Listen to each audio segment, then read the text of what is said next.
Alright, welcome to our functions test review video. Starting with number 1 and 2, we have exponential graphs here.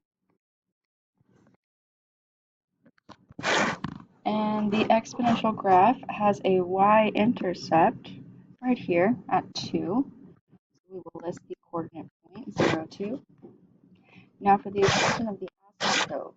For these exponential graphs, they have an asymptote typically through the x-axis.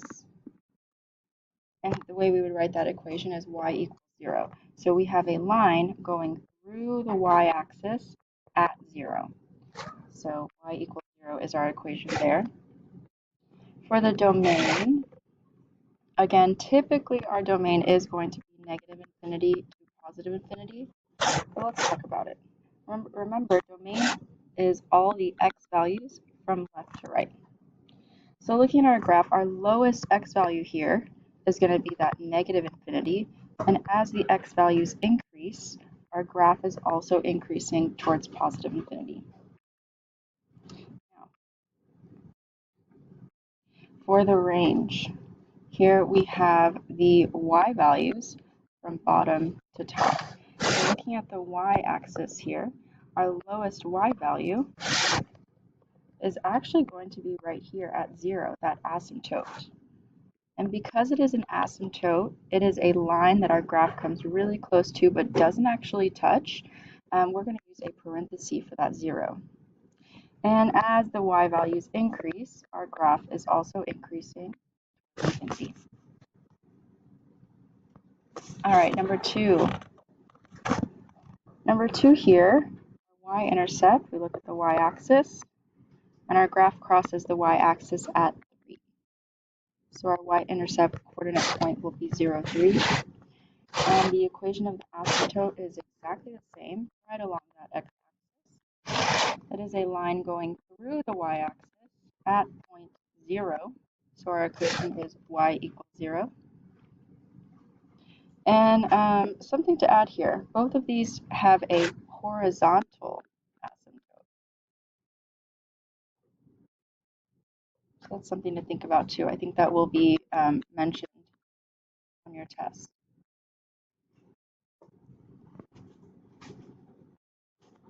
All right, as for the domain, we have, we have the x values from left to right. So our lowest x value here is coming from negative infinity. And as the x values increase, our graph is also increasing towards positive infinity. Now for the range, we have the y values from bottom to top. Our lowest y value here is going to be that x-intercept 0, again with just the parentheses. And as y increases towards infinity, so does our graph. All right, number 3. In your own words, what is an asymptote? I can't wait to read some of your explanations here, but in my own words, I would say an asymptote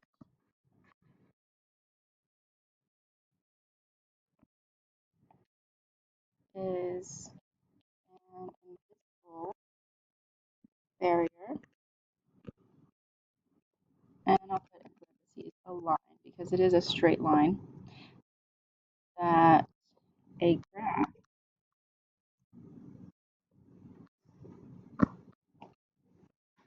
comes close to. We'll even say it comes microscopically close.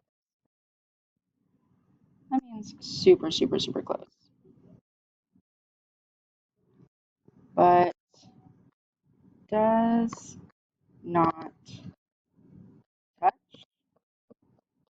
or pass. So again, an asymptote is an invisible barrier, a line that a graph comes really close to but does not touch or pass through.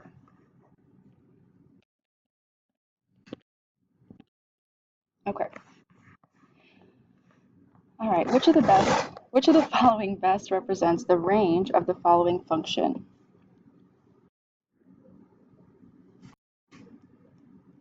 All right, so here it says we need to choose 2 answers and we need to type our equation into Desmos.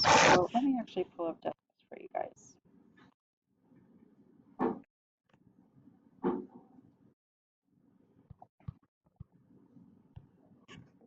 All right, so we're going to type in, oh, okay, negative 2x minus 5 squared plus 7.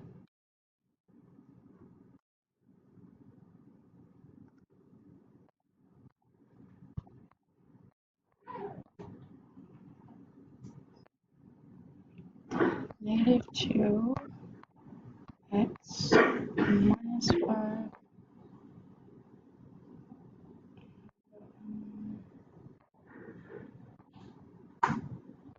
squared minus 7? I hope that's correct. Let's see. Negative 2x minus 5 squared, oh, plus 7. Okay, plus 7. All right. And then we will, oh, there's our graph. Okay, so let's zoom out and let's take a look at this graph. The question is asking us, what is the range, not the domain, the range. And we say the range are the y values from bottom to top. So let's take a look at this graph and identify the range, and then we'll come back and see which ones are accurate. So here it looks like we have a range from bottom to top. The lowest y value we have is negative infinity, and our highest y value ends at the vertex or the maximum of our parabola here, which is at 7. So negative infinity to 7. I'm just going to go ahead and write that here.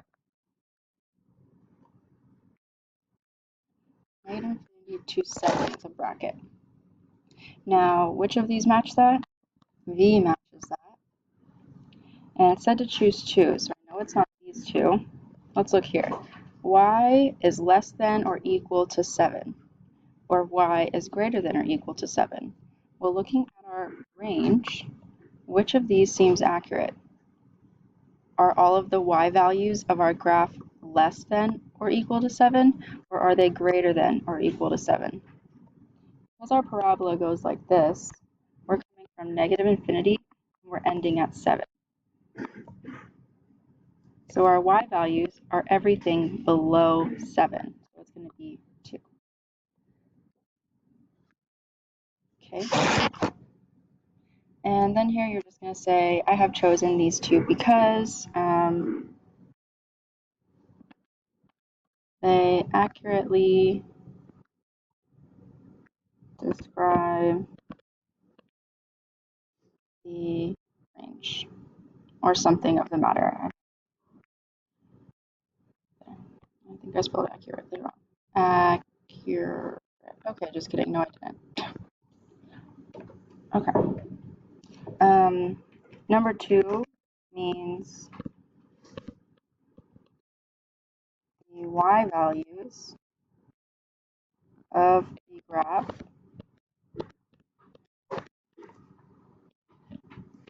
are less than or equal to 7, which is also true. All right, moving along. When identifying the domain and range from a graph, when would you use parentheses and when would you use a bracket? Okay. Well, you use parentheses when there is an open circle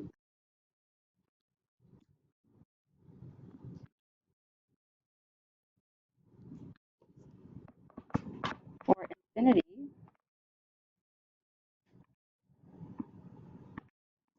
and for a graph that begins at, oh, I should spell everything out, at an asymptote. And what I'm describing here is like the exponential graphs on 1 and 2. All right, you use brackets for all included values. And that could mean, AKA, no full slash gap.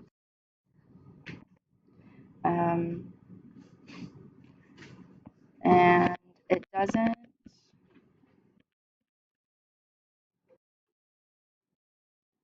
necessarily mean it need, oh, well, we're going to say it doesn't necessarily need a big dot on,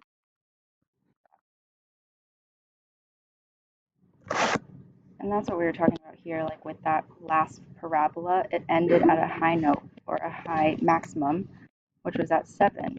But did it have a big old dot there? No, it doesn't need a big old dot. All it needs is to not have a hole or a gap. And if you're wondering what a hole or a gap would look like, think back to our domain and range practice. This would be a parentheses, and this one without a dot, but with no gap, would be a bracket. Okay. All right, number 6. Identify the domain and range of the following graphs. Use interval notation, aka parentheses and or brackets. Okay, so the domain are all of the x values from left to right, and the range are the y values from bottom to top. Okay, so the x values from left to right, our lowest x value here is actually an arrow, so that means we're beginning at negative infinity, and we're heading towards this point right here, which is 1, 2, 3, 4, 5, 6. Now there is a big old dot there, so we would use a bracket. Now for the range, our y values from bottom to top. Our lowest y value here, you might be inclined to think, oh, it's right here where the dot is. But don't forget, there's that arrow there. So this arrow means we're actually coming way further down from negative infinity. And as the y values increase, we're heading towards this point right here, which is 1, 2, 3, 4, 5, 6. There's no big dot there, but there's also no hole, so that means we use the bracket. It is an included value. All right, number 7, domain and range. Again, domain is the x from left to right, and the range is the y from bottom to top. So from left to right, our lowest x value here is this point, 5, negative 5. The bracket, and as the x values increase, it ends on this point. So 1, 2, 3, 4, 5, 6. Notice how it's an open hole, so we use the parentheses. For the range from bottom to top, our lowest y value is here, which is 1, 2, 3, 4, 5, 6, 7. So negative 7 with a bracket. And our highest is here at 1, 2, 3, 4, 5, 6 with the parentheses. Oh, and I think I counted wrong this one. It's actually 7, or sorry, 6. 2, 5, 6, yeah. All right, moving along. Number 8, our domain, again, from left to right. Our lowest x value, I know it looks like this graph ends right here, but this is just a snapshot of a very large graph. This parabola goes on forever. So we begin at negative infinity, and we're heading towards positive infinity. Last week in my class, we did talk about how this is always the domain for a parabola or quadratic. Okay. As for the range from bottom to top, our lowest y value is negative infinity. And we are heading up towards this point here, which is at negative 2 with the bracket. All right, moving along, number 9, find the inverse of the following functions, then graph the original function and its inverse. Okay, so we need to find the inverse. This is where we talked about those 4 steps, which I will write very small right here. Step 1, change x to y. Step 2, swap x and y. Step 3, solve for y. And 4, inverse notation.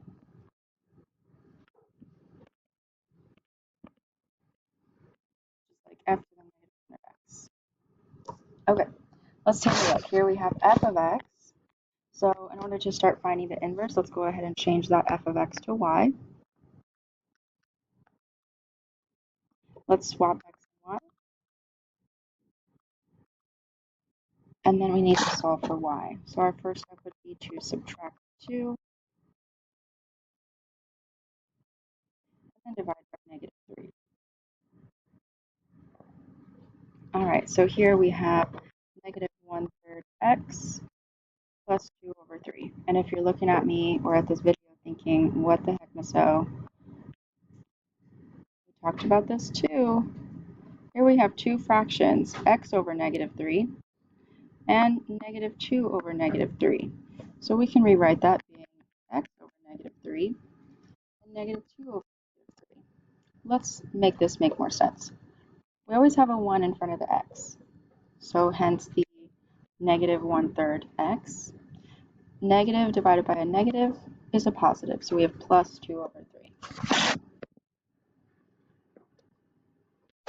All that's happening over here to the left, if you're still confused, is that both items, x and negative 2, are being divided by negative 3. So if that doesn't make sense to you, maybe it'll be better for you to say everything divided by negative 3 instead of one big division by negative 3. Maybe this will help you understand better. All right, so here we still have y equals, and then step 4, we rewrite the inverse notation. All right, now let's go ahead and graph these things. We need to graph the original function, the inverse, or I guess the function. Let's read the directions. Find the inverse, then graph the original and the inverse. All right, so starting with the original, let's say we'll do glue. All right, we always start with our y-intercept, which is 2, and then our slope tells us where to go from there. So it says negative 3 over 1, so we're going to go down 3, right 1, down 3, right 1. And then we go back to the center, up 3, left 1, and you do the complete opposite.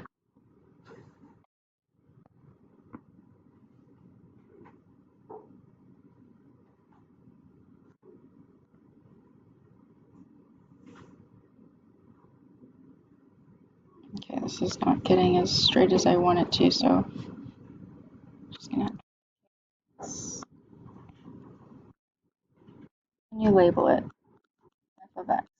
Okay, now let's do our inverse at y-intercept of 2/3. Well, when we put that in a calculator, or think about how to get the decimal, 2/3 is the same as, it's like 0.6, but we're going to say it's approximately 0.5. So we'll go right in between the 0 and the 1. And we're going to go, our slope is down 1, right 3. So down 1, 1, 2, 3. Down 1, right 3. Down 1, right 3. Go back to the center, up 1, left 3.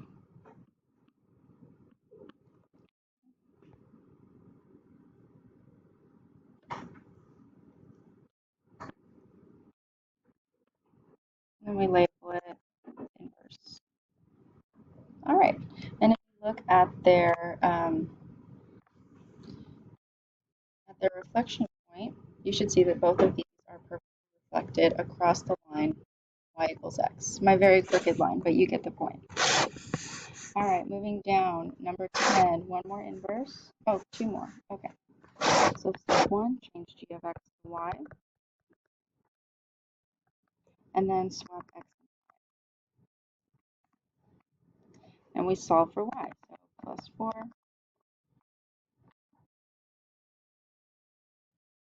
And then to get rid of the fraction, we multiply by the reciprocal. And I saw a lot of people making this mistake on the exam, or sorry, on the inverse quiz. When we multiply both sides by 2, we mean the entire left side. All of the left side is being multiplied by 2. So this 2 is going to be multiplied by x and to 4. So really, you need parentheses here. There's no opting out of those parentheses. So here we get 2x plus 8 equals y. And we can rewrite g to the negative 1 of x equals 2x plus 8. And then you would graph it. All right, so 11, same thing. Y equals 4x minus 2. Swap them. Solve for y.